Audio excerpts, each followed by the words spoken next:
Iran के स्वदेशी हथियार अमेरिका पर न सिर्फ भारी पड़े बल्कि ये संदेश भी दे दिया कि अगले चरण की जंग छिड़ी तो अंजाम बेहद खौफनाक होगा। ईरान का फोकस वॉर फ्रंट के साथ ही वेपन प्रोडक्शन पर भी है।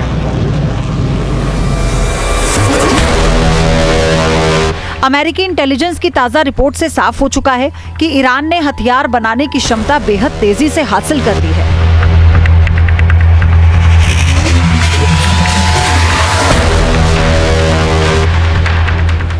अमेरिका के ऑपरेशन एपिक फ्यूरी और इजरायली जवाबी हमलों के दौरान हालिया नुकसान के बावजूद ईरान के पास अभी भी मिडिल ईस्ट के सबसे बड़े मिसाइल जखीरे में से एक है। इजरायली अधिकारियों का अनुमान है कि हालिया संघर्ष के बाद भी ईरान के पास लगभग 1500 मिसाइलें और 200 लॉन्चर मौजूद हैं।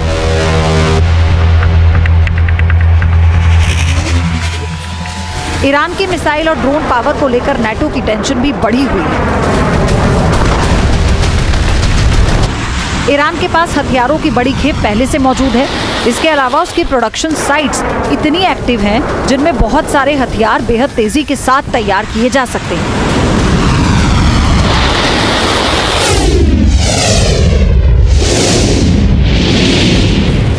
ईरान के सबसे खतरनाक मास प्रोडक्शन वाले हथियारों में से शाहिद 136 लोइटरिंग म्यूनिशन है, जिसे अक्सर आत्मघाती ड्रोन कहा जाता है। पहले चरण की जंग में ईरान ने इन ड्रोन्स को भरपूर इस्तेमाल किया था और दुश्मन को दहलाया था। सटीक अटैकिंग पावर, कम लागत और बड़े पैमाने पर उत्पादन क्षमता की वजह से शाहिद 136 ईरान की ड्रोन रणनीति का बेहद अहम हिस्सा बन गया है। अमेरिकी इंटेलिजेंस ने दावा किया कि प्रोडक्शन नेटवर्क के कुछ हिस्सों में शाहिद 136 ड्रोन का उत्पादन फिर से शुरू कर दिया जाएगा। Team news nation. आपके मोबाइल पर तुरंत आएगी ब्रेकिंग न्यूज। स्क्रीन पर सबसे पहले दिखेगी बड़ी खबर। देश दुनिया की हर खबर एक जगह। अब आपके मोबाइल पर तुरंत फटाफट इंस्टॉल कीजिए न्यूज नेशन ऐप और रखिए खुद को अपडेट। बड़ी खबर आपको बता दें, लंदन में रहने वाले अप्रवासी ईरानियों की रैली।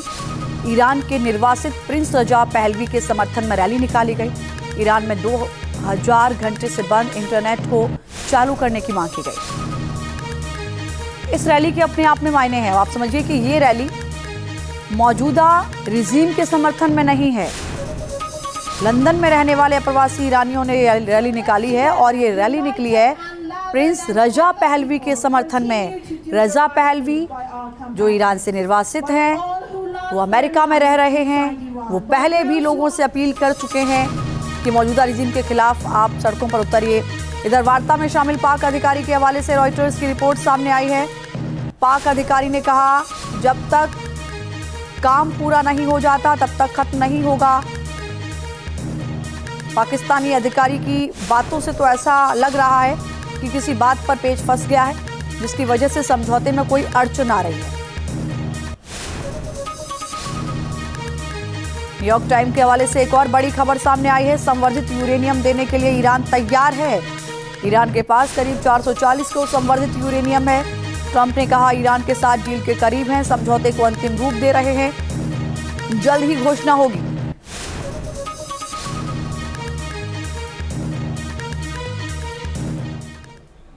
दूसरे चरण के युद्ध की तैयारी में ईरान कोई कसर नहीं छोड़ रहा। अमेरिकी इंटेलिजेंस की रिपोर्ट के बाद ये स्पष्ट हुआ कि IRGC ऐसे हथियारों को तेजी से बना रहा है जो जंग में निर्णायक साबित हो सकते हैं। ईरान का फोकस किन 7 हथियारों को प्रोडक्शन पर है, देखिए रिपोर्ट।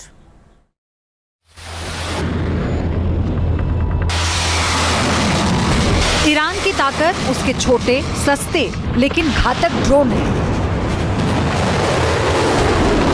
ईरान की ताकत उसकी बैलिस्टिक मिसाइलें हैं।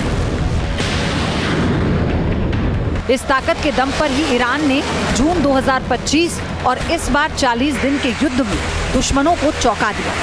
मिडिल ईस्ट के अलग अलग बेस को टारगेट करते हुए ईरान ने अमेरिका को तगड़ा झटका दिया। IRGC की ड्रोन पावर ने अमेरिका के महंगे एयर डिफेंस सिस्टम और एयरक्राफ्ट को तबाह कर दिया।